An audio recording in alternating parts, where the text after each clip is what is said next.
Good afternoon. I hope all are settled. Will not waste much time. Mohanji, what are your thoughts on psychedelic drugs, and do they play a part in a spiritual path? Okay.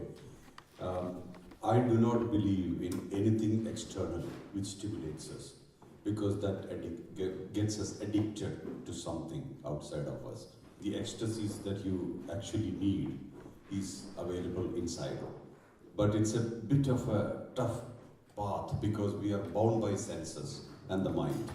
We like experiences either connected to the body or the mind or the intellect or ego. So most of the materials which help us to have alternative or altered experiences are also addictive. They control us. Without that, there is no experience. So I would like to recommend something which is from inside. When you need nothing outside, you are in absolute bliss. Absolute state of bliss happens when your dependency on anything outside, whether it is a person, a material, a time, a place, or any aspects of life. You can definitely move through it, but then you are not bound by it. If you are not bound by it, you are free. So real freedom is lack of dependency. We are looking at superconscious state, a state of superconsciousness where you are always in that state. Anything induced has a temporary value. It stays like that for some time, then it comes down. And whatever moves up and down is not yours. It's temporary. But we are looking at a state where you are always in a state of bliss, always ecstatic. Within, it may not be fully visible outside. Some people opt not to speak. I have seen extraordinarily powerful people. They don't even recommend certain food, which might create an addiction. You know, even food has a tendency to control you. Some food. I would never recommend something external for the sake of going internal, because that's temporary. Use anything only for a limited period of time as a medicine, but definitely no drugs as such, because they control you. This is my opinion. What are your thoughts on sex and promiscuity? How should we react to our internal drive to reproduce? Well, I do not see sex as something separate from life. You know, sex and food. Food is for continuing the physical body, and sex is for the species. Sexuality is inbuilt in every being, and I don't think you can detach from it that way. You reach a stage where you do not need that indulgence or connection, but until then, you can't deny it. Sex cannot be denied, and sex is not bad. We look at it as something evil. How can something become evil when you have no control over it, or something which controls you, something which occupies you, something which always controls your mind? If it stays on a physical plane, I think it's fine. If it only stays in the mental plane, then it's a burden. Every species gets inclined to have procreation at some point of the year. Why is it so? They do not think about it until that time. At that time, they mate for the sake of the species to continue. I don't think there is any problem in that. This is the way nature has orchestrated the whole thing. But for us, it's entertainment. For human beings, it's entertainment, and that's mostly in the mental level. That's where the problem lies. We are preoccupied, either through suppression or through overindulgence. These two are not so good. Otherwise, if somebody would like to have sex, what is the big deal about it? We should not look at it as something unnatural. Whenever we look at anything as unnatural, understand the thought is being suppressed or killed. But it doesn't die that way. Whatever you suppress is postponed to another time. And what happens is, when the thoughts are more and more about a particular aspect, not even about sexuality, any aspect, even a particular food, you're thinking about it over and over a period of time, it becomes a necessity for expression. It demands expression. It's a desire which you have put in and you are firmly holding it. something which you have kept in your subconscious mind, suppressed for a period of time, it becomes a desire which is very strong. We go through various experiences in life and we keep memories of them. Some of them are good, some of them are bad. But we collect and pick up memories of experiences, and that is called impression. That's what's stored as a seed in the system. Impressions can grow into two ways mostly. One is as part of the character. Sometimes we had a very bitter experience about something and we love or hate something. In bitter, if it is bitter, it's hatred. That becomes part of our character. Otherwise, it can become a desire. So, like you had an extremely great time with somebody or some activity, you collect the impression of it, and that impression will ask for a repetition. I want more of it. Impression is the seed for the whole life. Thoughts come out as expression of karma. Oh, I would like to have a pizza, a thought. Because the desire for pizza is sitting there. First level, it manifests as thought. Second level is an expression. Oh, I would like to have a pizza. You're telling somebody. Or you're walking up to the shop for that. And the third level is action. You actually experience a pizza. Usually it should end there, but it doesn't end usually. Why? Because while you're having pizza, you're also watching the football match. You did not really experience that pizza 100% because your mind was elsewhere. Only when your mind is constant with your activity, it doesn't ask for a repetition. Otherwise, mind will definitely ask for repetition because you have never been there. So when you're looking at something and your mind is with your eyes, you see. Otherwise, you look, but you will not see. If your mind is with your ears, you actually hear.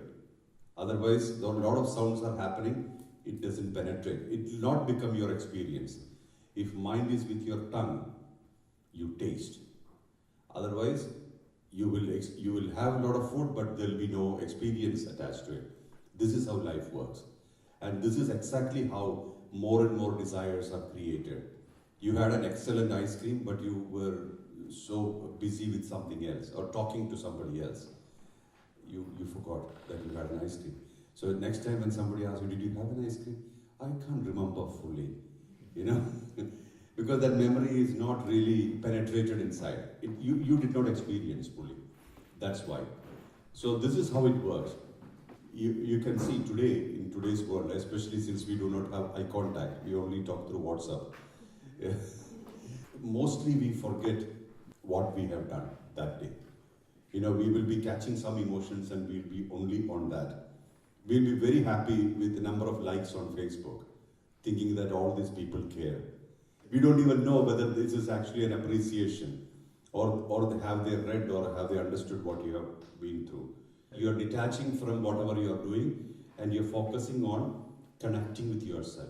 Until then, you have been living for others. Now you connect with yourself.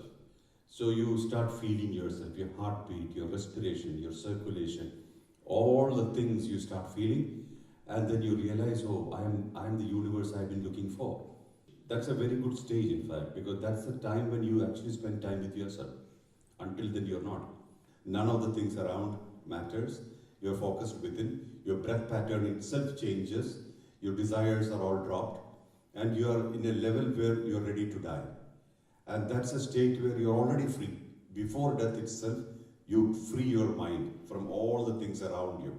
No desires, no anger, no anxiety, no fears, to a level of peace. And then at the time of death, you exit peacefully. So that you don't have much baggage to carry when you go. Baggage are desires. You don't have much. Whatever is supposed to happen will happen, should happen. Otherwise, it's suppression. So whatever you suppress is postponement. It is for another time. Don't look at any aspects of life as bad. Nothing is bad. If something controls you, then it's a problem. Whether it is a person, a time, a situation, a material. If you're controlled by it and you become a slave to it, that's opposite of liberation. That's the only thing you need to worry about. Otherwise, whatever life has offered you, you have asked for. You ask for it. We may not have consciously asked, only when it came to you, you understood that this was my desire also. If it has come to you, it's meant for you. Sometimes it's very hard to quiet the mind. What do you do then? Or is it just stages in the process, in this spiritual path? Not sometimes. Whenever you are awake, all the time, it's very difficult to quieten the mind. So don't even try. Because you're trying to do a wrestling match with the mind. And mind always wins. How do you handle a strong opponent, somebody who's much more powerful than you? Make friends. Somebody who's very strong and you're sure that he'll beat you up, what will you do? Don't go for a wrestling match, because that's really disastrous. We make friends. So you need to accept mind as mind. The definition of mind is that of a monkey who has had alcohol and was also bitten by a scorpion. So that is the mind. Mind is always restless. By nature, mind is restless. So you have to accept the mind as it is. See, how do you make good friends in life, friendships in life? By totally accepting the other person as they are, not as how you want them to be. If you are accepting a person as you want them to be, it will not be a good friendship. It will be conditional friendship. So do not look at mind in your conditional way, the ideal way, where mind is absolutely quiet. It doesn't work that way. So when you are getting angry, be anger. You are experiencing anger. You are being anger. When you are loving, be love. When you are happy, be happiness. When you are sad, be sadness. So at each point in time, you are absolutely that. And then you will realize you are none of this. Because these are all phases which are happening in life at times. And they don't stay. So at each point, you are being yourself totally. You will have a complete life. Usually people do not know what is happiness. Because when you are happy, you remember something sad. And when you are sad, you think about, oh, this is not what I want. So always the mind takes you to the opposites. This is the nature of the mind.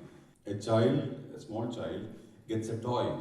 It totally occupies itself with that toy for a long time. Then the interest goes away. Then another toy or another situation.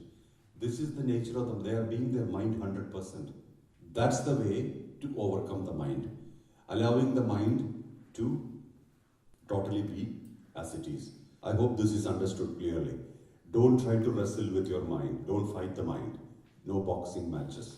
Accept your mind as it comes, as it is. And please think that everybody are the same. Please understand. All the people of the world have the same issue. It's not our problem only.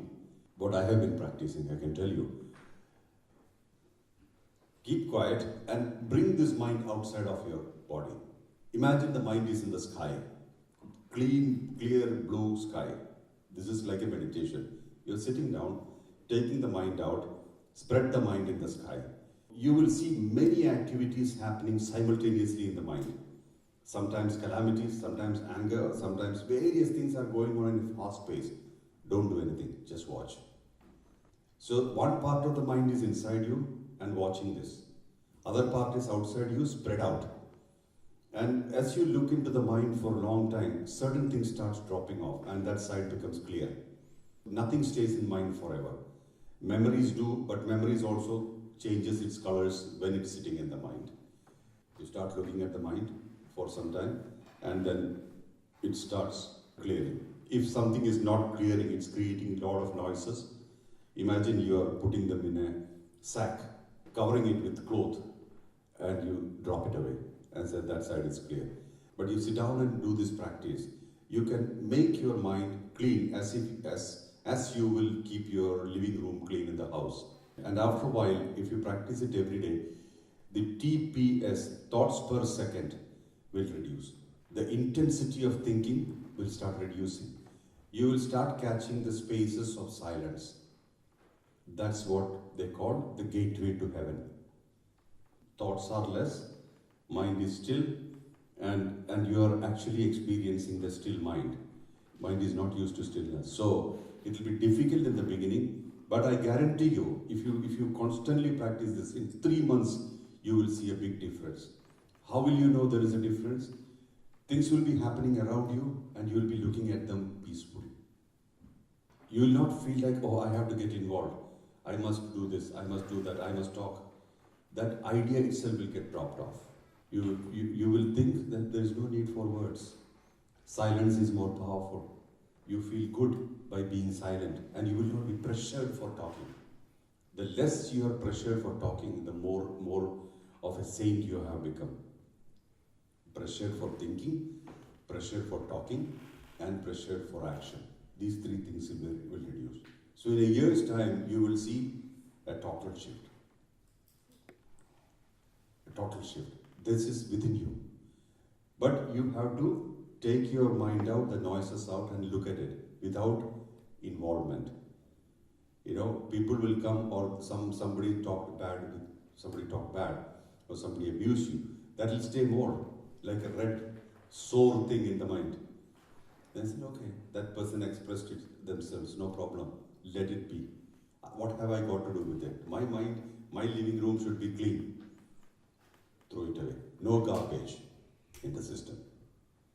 So this is one of the methods which you can definitely try. But please remember, mind will have noises, and this is the nature of the mind. And you are not noisy. That you remember. Noise is not part of you.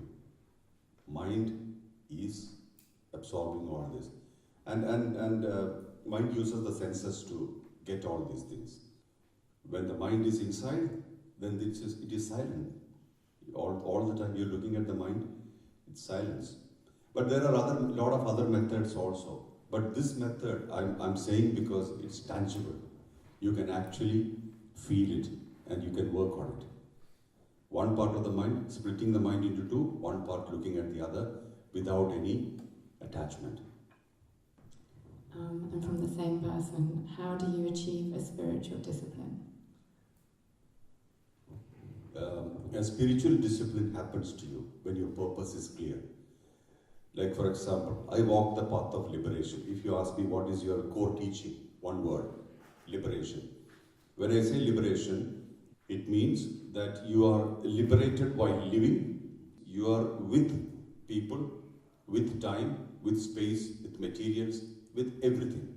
But at the same time, you have total clarity that none of these things are controlling you, or none of these things are essential for our life. It's all complementing our life, but this is not controlling our life. This is not going to hold us by our neck. So, an existence with awareness is being liberated while living. And while living, how can you be sure that you are liberated when you have no luggage to carry? That means no pending desires. That has to start with total acceptance. So it has to start with you. It has to end with you. No guru or no God can make a change in that way. You are deciding your life, your fate, your destiny. How do you decide? By starting to accept yourself as you are, without adding pepper or salt. You need to accept yourself as raw as possible, with all your weaknesses and strengths. All people have weaknesses, all people have strengths, everything is part of you. So your acceptance should be complete and total. That's the beginning. And the result is liberation, liberated existence. That means you're not bound by anything, you're not bound by people, time, space, situations, emotions, events, nothing. You can be part of everything. Nothing will bind you at any point in time. This is the spiritual journey which I recommend. I recommend this because it works. Otherwise, we are getting addicted to activities and we think we are spiritual. Like somebody who is going to church or temple or mosque feel that they have achieved something. They are all roadmaps. Religion is a roadmap. Spirituality is you. Spirituality is your reality, truth. Spirituality is being aware that your physical emotional, intellectual, and egoistic plane is handled by the spirit within you. The moment the spirit leaves, we call it a dead body. None of these things will work. Just like the electricity is the cause for the light in this room. Being aware of the electricity is spirituality. So it's as simple as that. So how much more you are aware of the spirit within you, that much spiritual you are. That means all the 7.5 billion people of the world are spiritual in some degrees.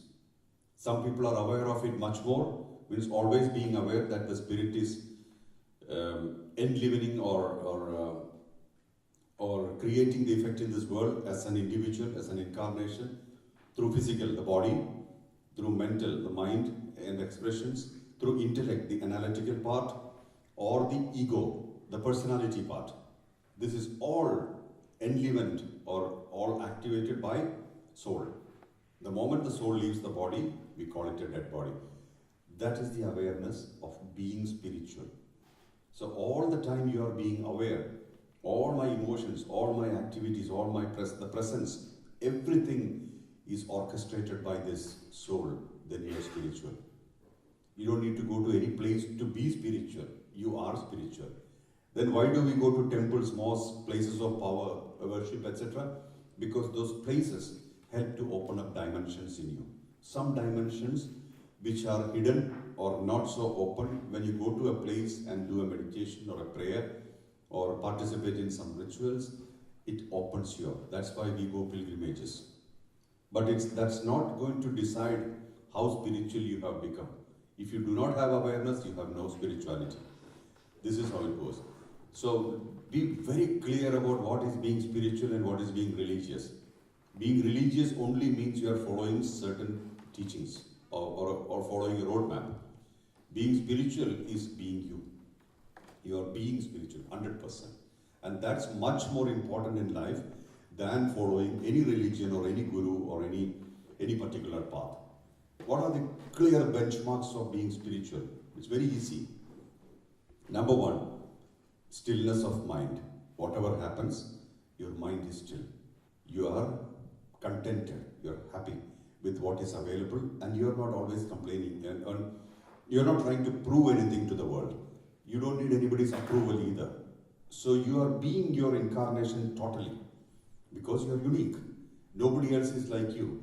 Only you have your thumb impression in this 7.5 billion people. Retina of eyes are different. So that means we are unique creations. We become 100% that. Then we know we are spiritual. Otherwise we are trying to be somebody else. Somebody asked me, Mohanji, how can we be like you? I said, grow a beard and hair, you'll look like me. What else to say? The change or the connection should be that you do not see anybody outside of you except yourself. You will only see your own expression in every being.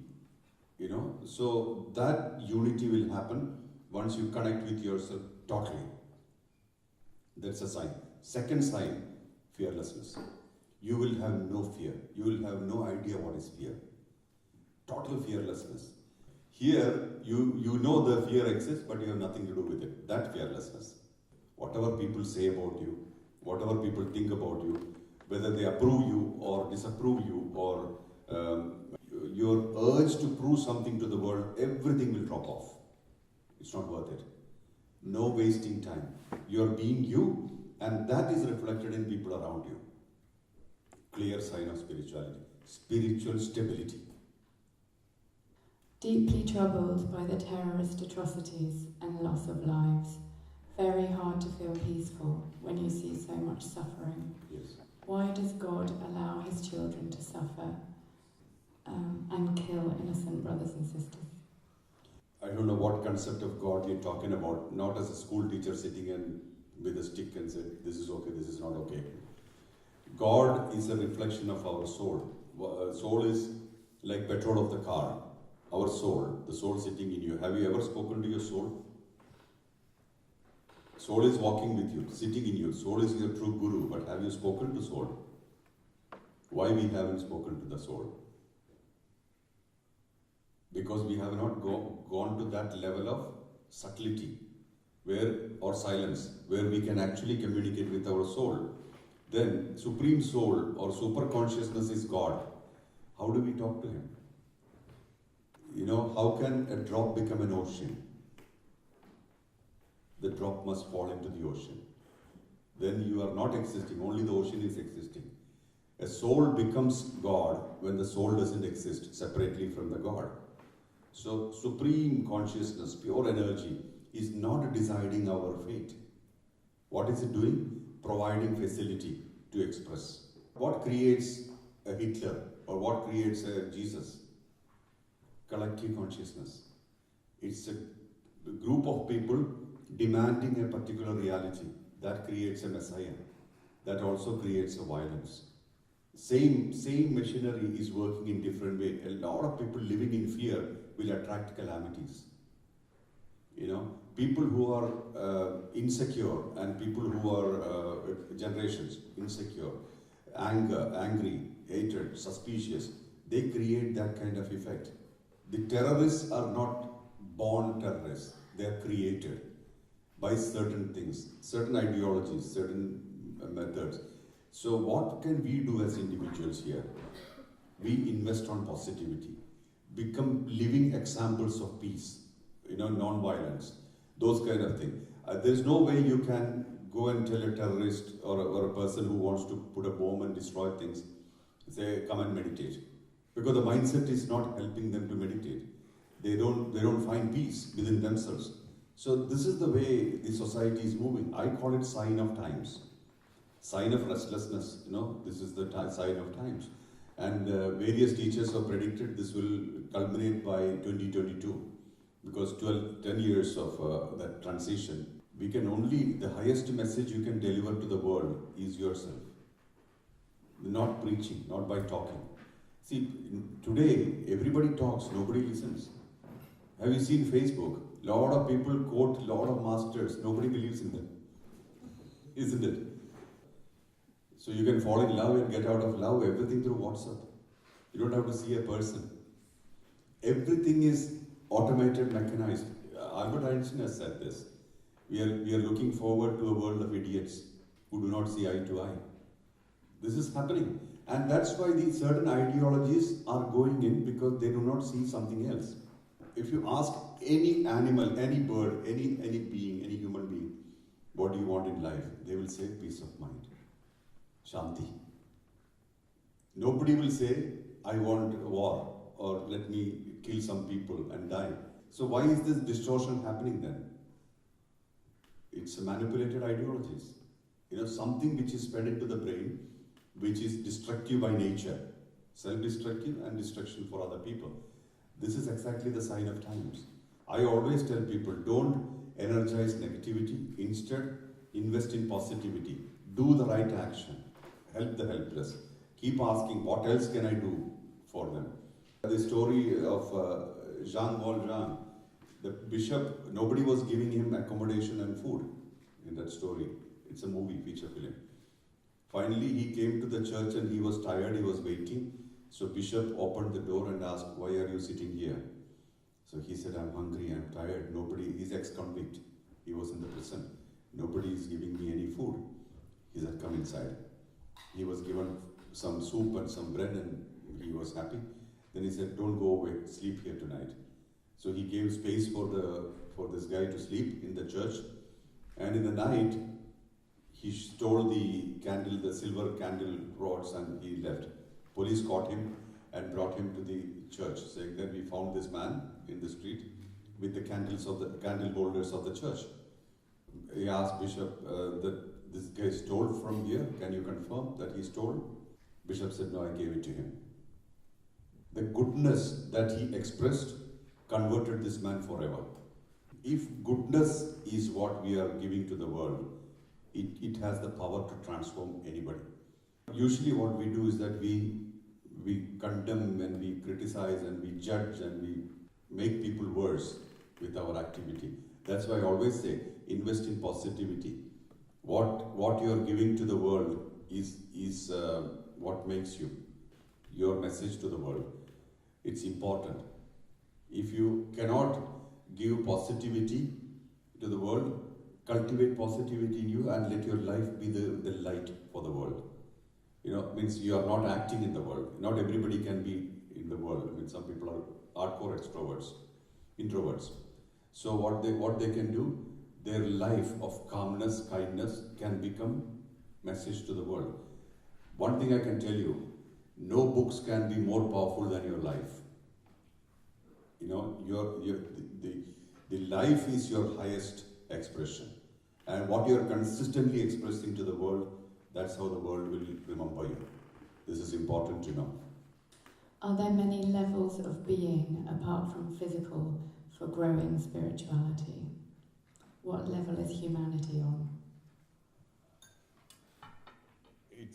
It's difficult to say in one sentence the level of humanity.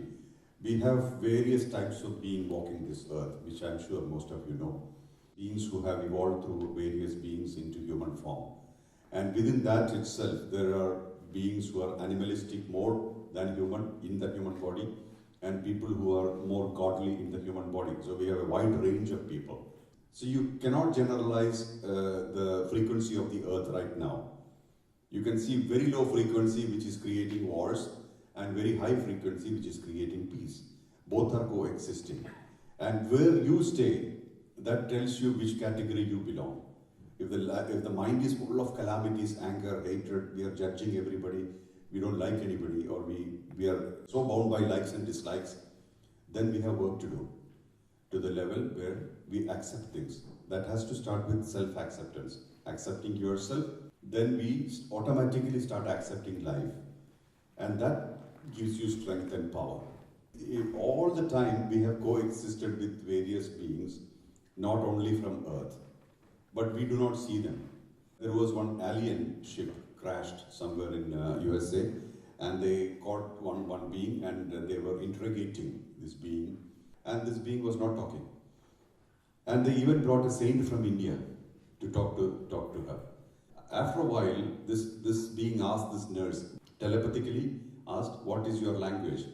So she brought a dictionary for her, English dictionary. She studied the whole dictionary. Every word is inside. And then she started talking to her. Then she asked, "Why did you not speak to anybody else apart from her?"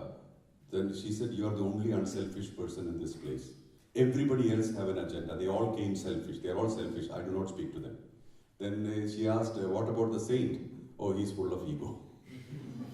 And then she said, "Many of our people are visiting Earth many times." And said, "From thousands of years we are visiting, and many of us are staying in Himalayas or places like that in human form." This nurse did not publish this until she retired, because she didn't want to have a problem with the authorities, So many things which this alien being said is very true to our existence. We like to crucify people more than we try to understand people. So if somebody whom you do not understand, as early as possible we crucify them. And then we call them later a great master. This is how we work, We do not try to understand a person and go into the consciousness so that we can coexist. That is not there. This is why I always say we must accept people. Everybody have their pluses and minuses, weaknesses and strengths. We should not look at only the weaknesses or strengths or value, etc., and allow life to flow. That is also why India has various types of saints. Some of them wander without clothes, some of them have matted hair, various types of saints, because everything is allowed. We do not understand a person until and unless we start connecting to the consciousness. So we will not look down upon somebody nor up on somebody. That's why I said there is no difference between me and you. Both are perishable. I don't know how long I will be in this body, and I don't know how long you will be in this body. So we don't have a big story to tell that way. But we are all our own stories, right? We all have our relevance. We have our life, experiences, commitments. So we are important. That importance we must accept. That's why we must accept ourselves totally. Flowing with life, being water is very important. What makes us rigid? Ego makes us rigid. If we are like water, we are flowing all the time. Nobody can stop us. We keep flowing in life, keep moving, flowing. Be water. Is this time in history coming to an end? When there is end to something, there is beginning of something. So there is nothing called a perpetual end that way. Some way things are moving, and I think that a certain level of consciousness is ending soon. I feel so, but that is not the end of humankind or human beings. I believe that when a lot of restlessness is happening in the world, there could be calamities, there could be possible wars, possible. I'm saying, I hope it will not happen, but then calamities, destruction, wars, all those kind of things. Somebody had predicted when the eclipse happened, the solar eclipse recently, that all the countries who witnessed will be affected, and soon afterwards there were many tornadoes or storms and stuff. So there are certain natural things happening simultaneously. But for us, we only have to think about collective consciousness, how we can improve it from our side. 7.5 billion people starts believing in truth, love, unity, togetherness. There will be a change in the world. Such rulers will come, such leaders will come, and they will not try to create more wars. There is a shift happening, but we don't have to really worry about that shift, I feel. Because shifts have happened over time. You know, various transformations have happened on Earth also. And we have all experienced a certain transformation. Like in 80s it was a different life. 90s is a different life. In 2000s it's a different life. But we are going through lives and we are like floating on. Life moves on. And this is from an 8-year-old in the room. How can you see God? How can you see God? When you start seeing yourself. Can you see yourself? Then you can see God. So you have to see the spark of God in everything, even a flower, a plant, a tree, a bird, an animal. Everything that is sitting in this universe is sitting on God, and God is invisible. But when you see the expression of God in everything, you are only seeing God. That's the only way to see God. God is not a form, God is not a place, God is not a time, and God is not a word. Every word, every place, every time, every people, every being is God. Otherwise, we do not know God. Could you please explain what feminine and masculine energies are and how they affect our lives? I don't feel a connection with feminine energy. Feminine and masculine energy are two aspects of ourselves. Every being. All persons are partially woman and partially man. Not gender-wise, of course. What is predominant, that becomes your gender. But beyond the gender, there is a masculine side and a feminine side. The sun side and the moon side. So this nostril connects to this side of the brain. That means right connects to the left, left connects to the right. And during the morning hours, the centering happens. That's why people ask people to wake up early in the morning and do chanting. That's because in the morning hours, you start operating from the center. That means you are neither right or left. So these are all signs of our masculine and feminine working together. They are deeply connected, both sides. But the flavors are different. But it's deeply integrated. It's together, it becomes manifestation. Otherwise, there's no manifestation. It's only pure energy. So behind every manifestation is a combination of masculine and feminine. What path do you follow? Liberation is the objective of Nath path. You are in the world, with the world, but you are not controlled by the world. This is liberation while living. Liberation while living is that you live desirelessness, peaceful death. You are traveling in the flight with no baggage. No check-in, no cabin, right? So this is the simplest way to tell Nath tradition. So what I'm trying to deliver to this world is this idea: don't beat around the bush, go directly to the liberation path, because otherwise lifetime can be wasted. We have wasted a lot of lifetimes based on activities. It's not just activities; it's your beingness that's more important. Being with you, understanding you, penetrating you, dissolving you. That is the path. So please understand, it doesn't stop at enlightenment. Many people think that once you are enlightened, that there the story ends. Not so. Enlightenment is a stable one platform, like graduation. You're graduated. Now you not go back to 10th class again. So that much you're fine. But you need to go to dissolving yourself completely. Not even a dot of you should exist. You should become God. Be water. Starting with acceptance of yourself to being totally empty. Our capacity and our strength is our emptiness. That's why we may have to unlearn a lot before we start learning. And in our path, learning means empty.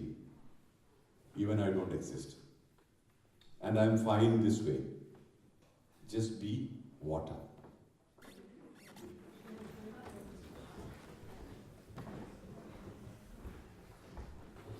How does one conquer anxiety in oneself and in others? By helping the helpless. Don't carry any weight in life. You know, the best way to be light is by helping other people, helping the helpless in your way, within your capacity. When you contribute something for the world, you become rich. It need not be money. It could be time, it could be knowledge, it could be even love. Anything, what you have in abundance you give. You know, it's a wrong notion that we must have money to help the people. It's not true. Money happens to you when you're sure that you are going ahead. You know, I used to tell people, I have decided to do it. If you are with me, I'm happy. If you are not with me, still I will do it. So my conviction and my confidence will travel. You know, being human means being light, being useful. Usually if you look at weight, it will be baggage from the past. When you are walking with time, when your body is moving with time, take your mind with time. Don't leave the mind in the past. So how do you overcome your agonies and the pains and the losses? By being useful to the world. Take one decision. Every breath will be for the contribution to this world. What else can I do for this world? In your own way. That will change you. And that will even establish you in your path of spirituality. Otherwise, we'll be asking more and more from the world. And the world cannot give everything you ask for. The next side is sorrow. Oh, I didn't get anything from the world. Or this is not what I wanted from the world, etc. Instead, think about what you can give to the world. There you become a rich man or rich woman. Richness is inner richness, not richness that you see outside. Whatever you earn outside have to be left here. We can't carry. We are all here on a tourist visa, right? You know, we can only carry some memories from here. Nothing else you can carry. So whatever you have collected here, it's all left behind when you leave, except memories. So have good memories. You know, that's most important. What is happiness, and do we deserve it? Of course, you are happiness, and you do deserve it. How can you should be sure of happiness? Contentment with what you have right now. What you will have tomorrow, we do not know. But when you have something tomorrow, be contented with it. Be happy with what you have. Learn that in life. Being contented with what is available, what you are right now. What you can be, what you will be, or what you could have been, it's all finished. What you can be is not yet. What you could have been, it's over, it's behind. What you are now, be happy. And accept it in its absolute sense. Fully be you right now. And that's happiness. Contentment is a sign of a balanced spiritual existence. You are balanced. Otherwise, we are always thinking ahead, I must do this, I must do that. So many things you can think, but there is no guarantee that you will achieve everything. You should have a vision. That's very good to have vision. But it should not be a kind of burden for you in life. Vision is good. This is what I would like to do. And make the vision much larger than you can ever imagine. You know, it's not your limited existence. You should, I should get married, I should have a family, I should have children, and then I die. That should not be the vision. You know, that every cow has that vision. It should be that we are making a difference in this world. You know, with our existence, we are drawing a beautiful picture in this world. Otherwise, there are 7.5 billion people living and dying, and nobody is knowing. So, with our existence, we should give a clear definition in life. That should be the vision. And even if you don't achieve 100%, 80% itself is good. How can one deal with the emotion of fear at new situations? How can you deal with the darkness? Bring light, right? Switch on the light, darkness vanishes. Fears are based on something unknown, usually. Fear of failure, fear of ghost, fear of something. It's connected to something. The best way to handle fear is awareness. Have a clarity that everything is temporary. All fears are temporary. And fears is the technique of the mind to stay alive. You know, mind uses fears to be relevant in your life. So it is your job to ensure that fears do not bind you.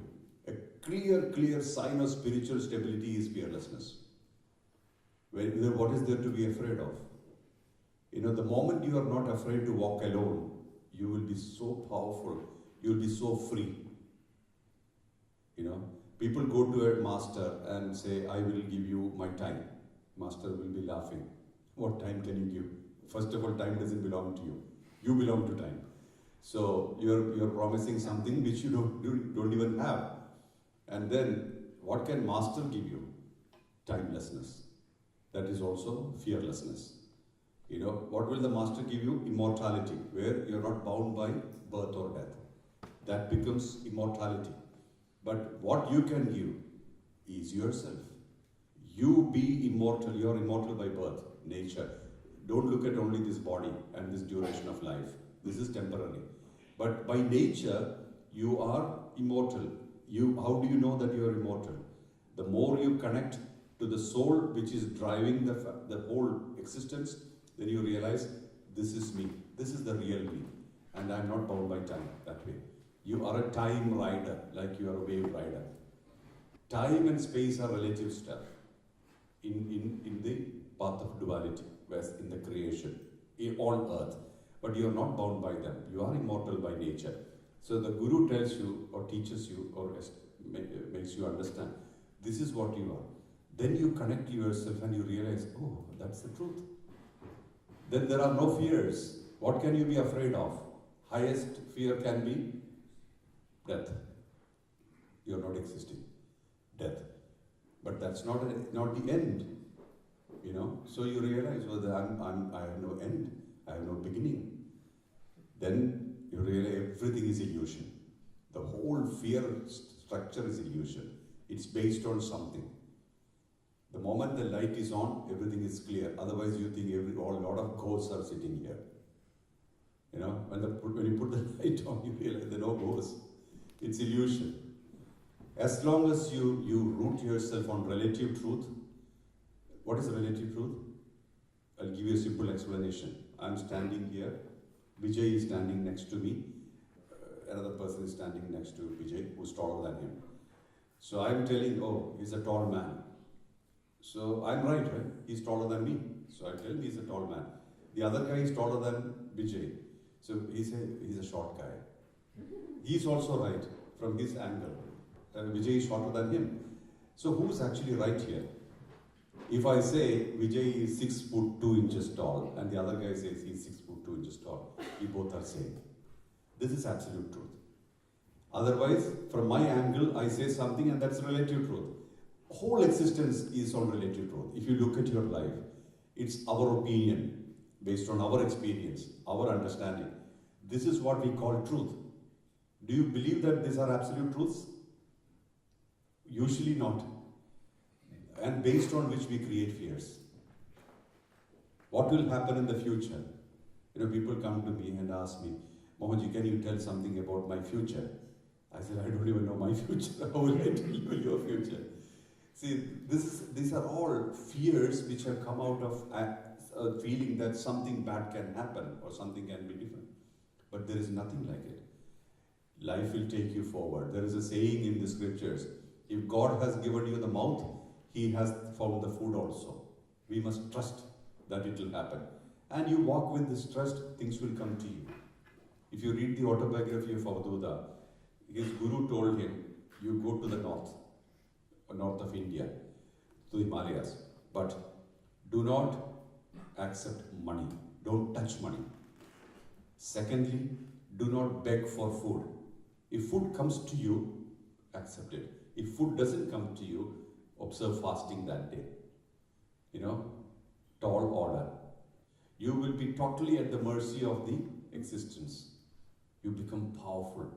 No fears. You are powerful. You are bound by fears which are of very material in nature. You will cross over. Said, I can live without money. And food comes to me when I need it. And nature provides it. If you read that book, in every level it comes. When he was really hungry, somebody brings food. So this is how it is. And mostly animals live that life in the forests and other. There's no guarantee there'll be food. But they survive. So when you are totally at ease with your own existence, everything is provided for. The information comes, guru comes, guidance comes, food comes, life comes. Everything happens. So fear is something which is illusory in nature. There is nothing called fear. And fear is something which the mind keeps to stay alive. So please remember, you are not your mind. Mind is yours. What sounds are important to you?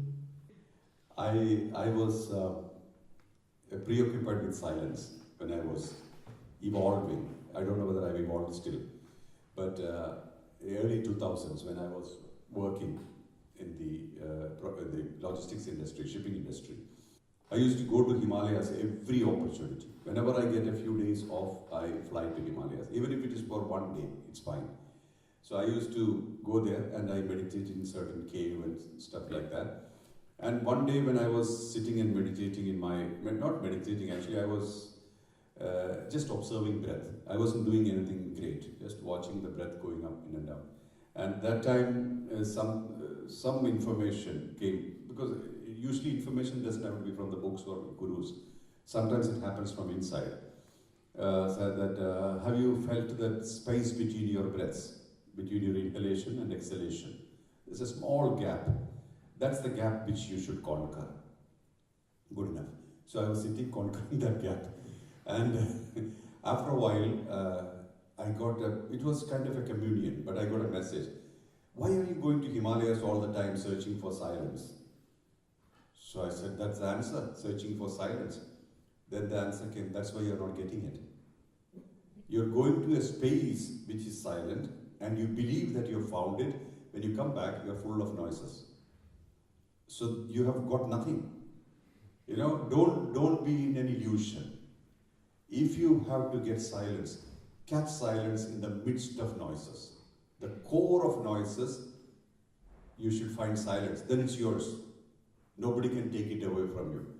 Then I reduced my trips to Himalayas and I started concentrating inside.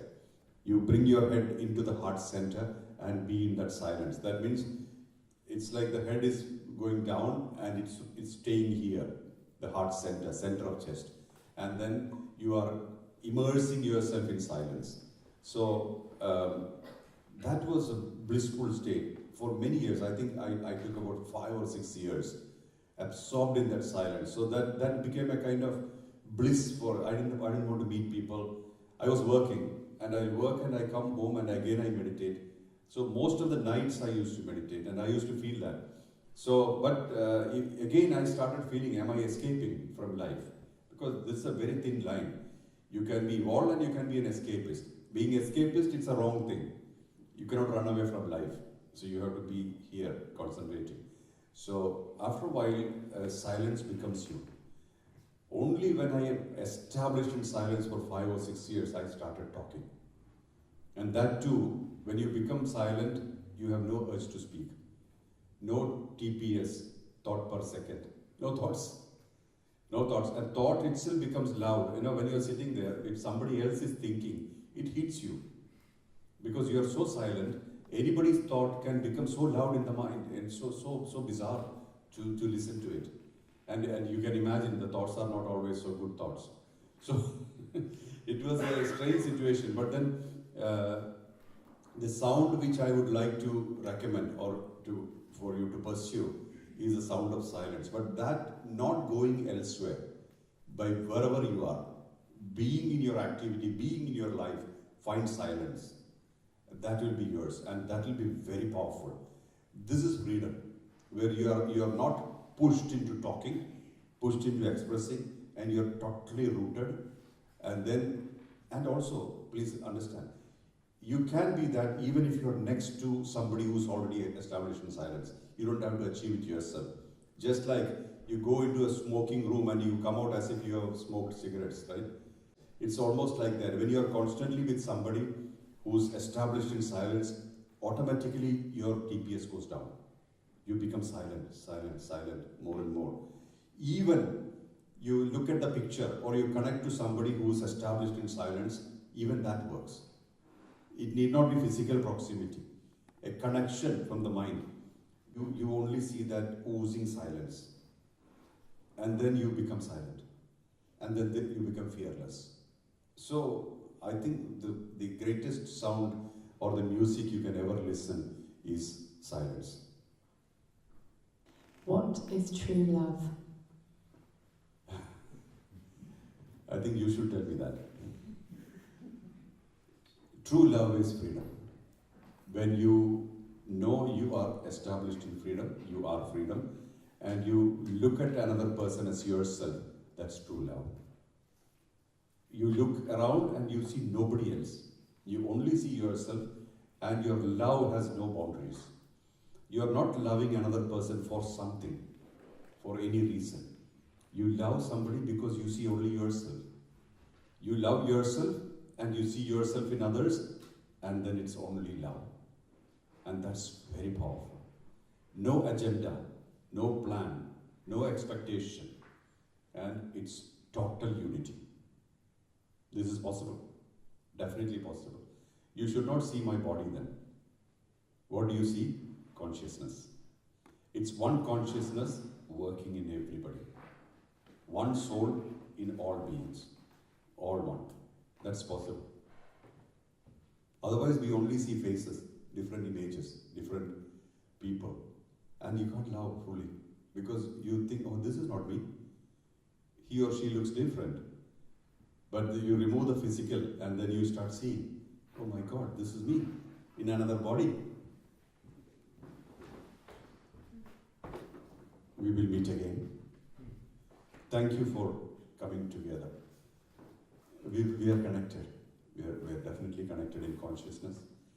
And we will stay connected. Do not judge. Do not analyze. Just feel. That's all I have to say. Feel. Feel yourself. Feel life. Feel everybody else. Then you know that it's all you talking through various beings. Sometimes you feel somebody is angry with you or somebody is expressing not so good things. Then you ask yourself, what in me is projecting that person? When you become so angry, when you have so much of anger inside, somebody may come to you and express anger to you. And you will wonder why this person is angry with you. Because you are projecting that person to you. So this is how life works. You know, we all are mirrors in one way. We are projecting and mirroring. So this will happen. All that time, do not be perturbed. You say, okay, this is projected, this is going. So it's fine. Like that, completely, you can shed yourself completely.